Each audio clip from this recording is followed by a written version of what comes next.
So you guys, you get called in, something's going on. Yep. People are having, they have a malevolent feeling. They have,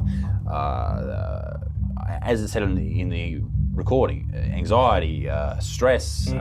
You don't feel comfortable in parts of the house, but yet you leave the house and you feel good. Yeah. Right? Those type of things. Yep. You go in, you hear something like that. There's something goes bump in the night. There's banging going. Yeah. What do you do now? Well, the process of that is we want to determine, again, if it's paranormal or if it's natural, because a lot of the stuff that people report as being paranormal is actually a lot of natural occurrences. Yep.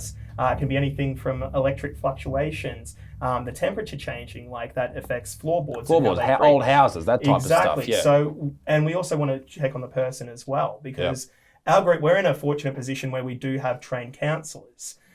So if we go to an investigation, we have a screening process because we want to make sure that the person is okay as well. So, and especially in this day and age, there is a lot of mental illness going around. And unfortunately, a lot of the times when we go to cases, it might not necessarily be something paranormal.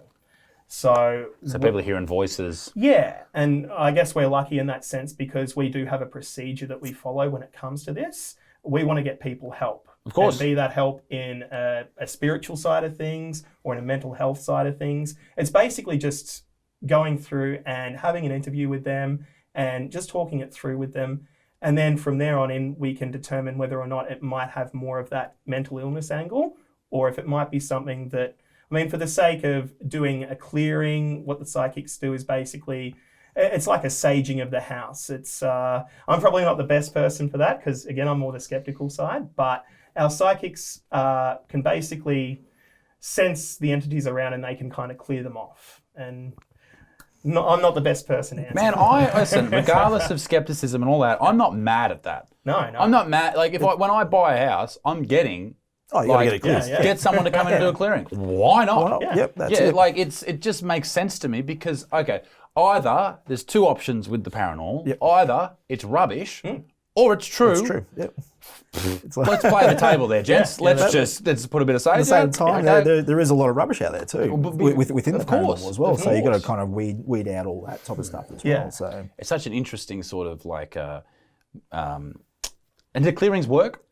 Well, we've had people who we've done them for, and they've said, since we've come along and what have you, they've had no dramas at all since then. I guess you got to go, is that the placebo effect? Exactly. That's it. Exactly. They're all the factors. Maybe they just needed to vent. Maybe they just needed to talk it out. It's but all then that stuff. Maybe it's legitimately a ghost. Maybe. Or a poltergeist or an evil presence. Yep.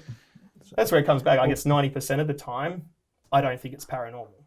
And I honestly believe that because in doing this for 16 years, 90% of the time, we're just sitting around waiting for things to happen. But that other 10%, that's where it happens.